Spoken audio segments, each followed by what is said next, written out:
She came limping out of the white hell like a ghost that refused to die.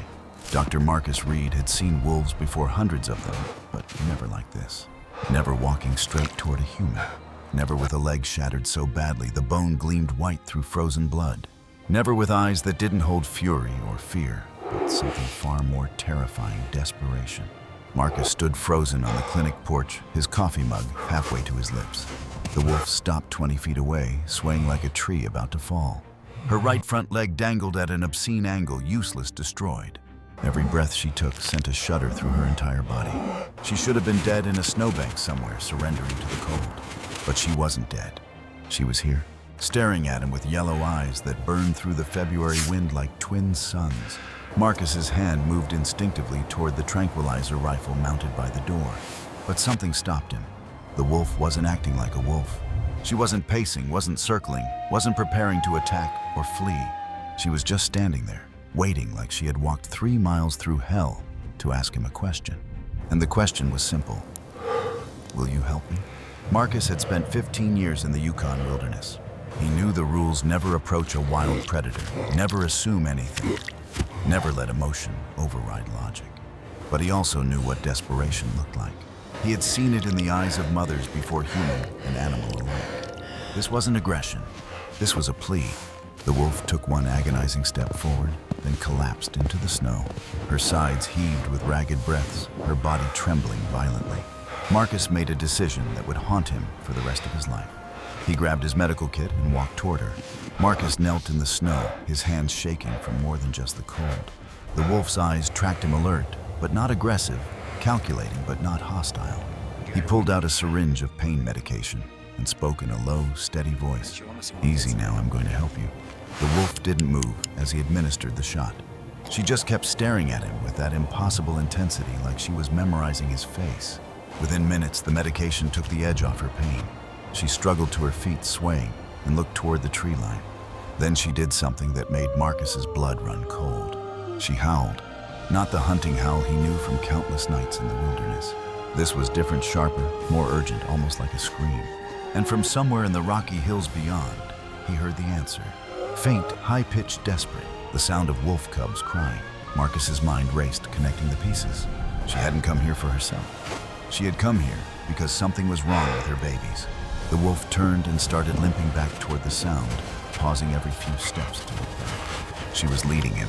Marcus radioed his assistant at the clinic. Tom, I'm following an injured wolf into the backcountry. The radio crackled with disbelief. You're doing what? If I don't check in within 2 hours, send search and rescue.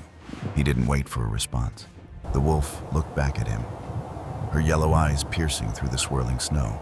She seemed to understand that he had made his choice, that he was committed now, for better or worse. Marcus adjusted his pack and checked his medical supplies one last time. He had bandages, antibiotics, emergency blankets, and enough gear to handle most wilderness situations. But nothing in his training had prepared him for this exact scenario. Following a wounded apex predator into unknown terrain, based purely on instinct. The rational part of his brain screamed that this was suicide. The part that had kept him alive through 15 brutal Yukon winters. But there was another voice, quieter, but somehow louder. The voice that had made him become a wildlife veterinarian in the first place. The voice that said some lives are worth the risk. The wolf moved with agonizing slowness, dragging that ruined leg through waist-deep snow. Every step left a crimson stain in her wake. Marcus followed his heart hammering against his ribs. They walked for over an hour through terrain that got progressively more brutal. The wind cut like broken glass, and the temperature was dropping fast. The wolf never stopped, never gave up, just kept moving with single-minded determination. Finally, they reached the base of a rocky outcrop. The wolf stopped and pawed frantically at a narrow gap between 2 massive boulders. She whined a sound so raw, it seemed to tear the air apart. Marcus pulled out his flashlight and peered into the darkness. His stomach dropped. 3 tiny cubs were trapped inside a small cave, sealed in by a partial collapse. 2 were moving weakly, crying in thin, desperate voices. The third wasn't moving at all. Marcus understood everything in that moment. The mother had been trying to dig them out when a boulder shifted and crushed her leg. She could have saved herself, could have abandoned them, and lived. Instead, she had dragged herself through miles of frozen hell to find the only help available. Jesus Christ, Marcus breathed. The weight of what she had done hit him like a physical blow. This wasn't just survival instinct or blind maternal drive. This was intelligence planning, problem solving at a level that shattered everything he thought he knew. She had assessed the situation, recognized she couldn't save them alone. Then she had remembered the human settlement, the clinic, the man with gentle hands, and she had made a calculated gamble with her life. He looked at the wolf. Okay, I've got them, but you need to let me stabilize you first. The wolf's legs buckled, and she collapsed into the snow. Her breathing was shallow now, her body going into shock from blood loss and exposure. Marcus knew she had maybe an hour left, maybe less. Marcus worked fast, wrapping her shattered leg in a pressure bandage and splinting it as best he could. She didn't fight him, didn't even flinch. She just watched his hands with those burning yellow eyes. Then Marcus turned to the cave entrance. The gap was too narrow for him to fit through. He pulled out a pry bar and started working at the rocks. His hands screamed in protest, his fingers going numb despite the gloves. It took 20 brutal minutes, but finally the opening widened enough. He reached inside and pulled out the first cub. It was ice cold, barely breathing, its tiny body limp in his hands. He tucked it inside his coat against his chest. The second cub was slightly stronger, mewing weakly as he pulled it free. The third cub didn't make a sound. Marcus checked for a pulse, felt nothing, and his throat tightened. He looked at the mother wolf and saw something that would never leave him. Recognition. She knew. She understood that one of her babies was gone. The sound she made wasn't quite a howl and wasn't quite a scream. It was grief in its purest, most universal form. Marcus's eyes burned. I'm sorry, I'm so sorry. But there was no time to mourn. The other two were still alive, and the clock was ticking. He radioed Tom again. I need emergency evac North Ridge Access Road, bring the cargo sled. Marcus, what's going on? Just trust me and hurry. He wrapped the two living cubs in thermal blankets and gently placed them on the mother's back. Then he began the impossible task of moving her. Using a tarp as a makeshift sled, he pulled her through the snow. She was dead weight massive, barely conscious. His muscles screamed, his lungs burned, but he didn't stop. The wind picked up, turning the world into a wall of white. Marcus could barely see 10 feet ahead, navigating by instinct and desperation. The cubs squirmed against the mother's body, their tiny voices growing weaker. He checked them every few minutes, adjusting the blankets, praying they would hold on. The mother's eyes opened occasionally, unfocused, glazed with pain. But every time she saw Marcus, something in those eyes sharpened. Recognition, maybe even hope. He talked to her as he pulled his voice hoarse against the wind. Stay with me, come on, you didn't come this far to give up now. Your babies need you, you hear me, they need their mother. The words felt absurd, talking to a wild animal like she could understand. But maybe she could, maybe that was the whole point. It took 90 minutes to reach the access road. When Tom arrived with the snowmobile, his face went white. Are you insane? Probably, Marcus gasped. But we're saving all of them. Together they loaded the wolf and her cubs onto the sled. The mother's eyes fluttered open one last time as they started moving. She looked at Marcus with something that transcended every law of nature he thought he understood. It looked like trust. The clinic exploded into controlled chaos. Marcus and Tom worked through the night, setting the wolf's leg with surgical precision. They administered antibiotics, fluids, pain medication, everything they had. The mother was in severe shock, her body temperature dangerously low, but her heart was still beating. The cubs were worse. They were hypothermic dehydrated, their breathing so shallow it was almost invisible. Marcus placed them in an incubator and fed them warmed goat's milk through tiny syringes. Every 2 hours around the clock, he checked vitals and adjusted treatments. On the third day, one of the cubs opened its eyes. It let out a tiny defiant squeak that made Marcus laugh for the first time in 72 hours. There you are, little fighter. He carefully lifted the cub and brought it to the recovery pen where the mother was resting. The wolf's ears perked up immediately, her eyes suddenly alert. Marcus gently placed the cub against her chest. The mother sniffed her baby, then began licking it with heartbreaking tenderness. The cub nuzzled into her fur and finally looked like it might survive. Over the next 2 weeks, something unprecedented happened. The mother wolf allowed Marcus to feed her cubs, clean them, even play with them. She watched everything he did with keen, analytical eyes. She was learning, understanding, accepting. The cubs began to recognize Marcus's scent, his voice, his footsteps. They would squeak excitedly when he entered the room. Marcus found himself talking to them like they were his own children.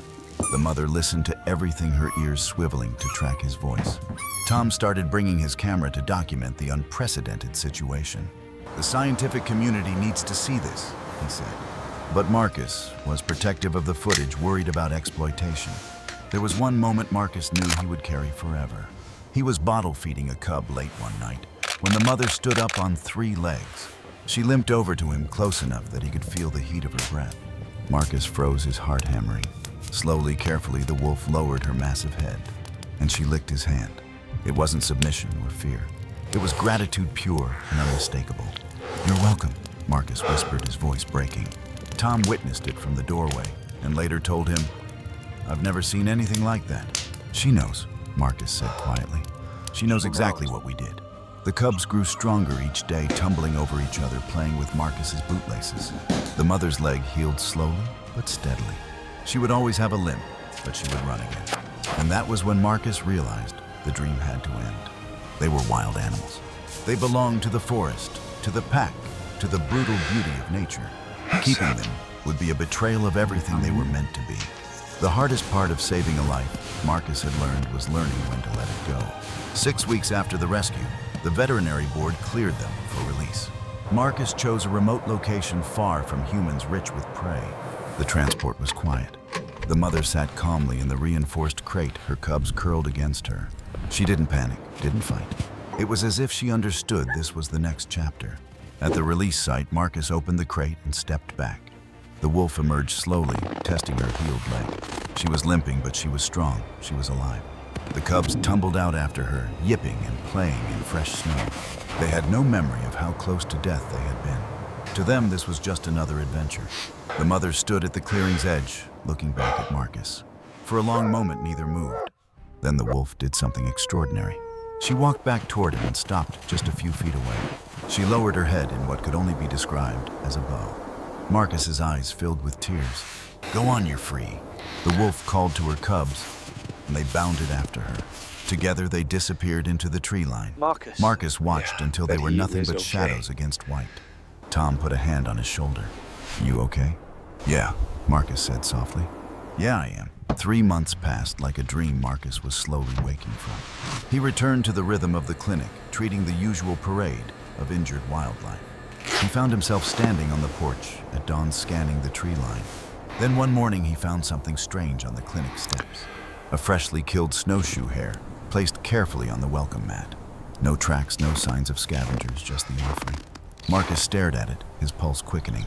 A week later, it happened again. This time a ptarmigan, arranged almost ceremonially. The week after that, a piece of caribou haunch. Marcus set up a motion-activated camera, his hands shaking as he mounted it. And one cold, clear night, the camera captured the impossible. A wolf limping slightly on her right front leg, carefully placing meat on the steps. She looked directly at the camera, as if she knew it was there. Then she vanished into the darkness like smoke. The gifts kept coming. Not every week, but regularly, like clockwork written in a language older than words. Sometimes food, once a shed antler, placed like an offering at an altar. Marcus never saw her again in person, but he knew. She remembered. And in her own way, across the vast distance between their worlds, she was saying thank you. One evening, Marcus sat on the clinic porch, watching the northern lights ripple across the sky. From somewhere deep in the forest, he heard it. A long, haunting howl that seemed to pull at something deep in his chest. Then 2 smaller howls joined in, higher, younger, full of uncontainable life. Marcus smiled through tears he didn't bother to wipe away. He had saved 3 lives, but one had been lost. And the wolf had given him something in return that no scientific paper could ever quantify. Proof that kindness isn't uniquely human. Love recognizes love.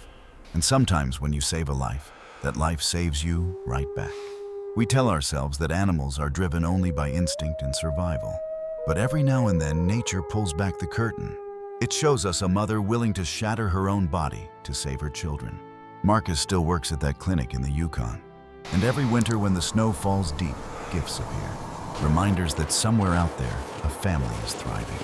Because one man looked into the eyes of a dying wolf and saw not a monster, but a mother.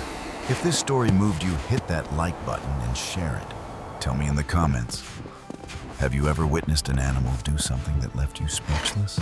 We're not the only ones capable of love, loyalty, and gratitude.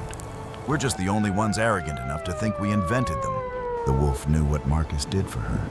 And in the cold, unforgiving white of the Arctic, he was never truly alone.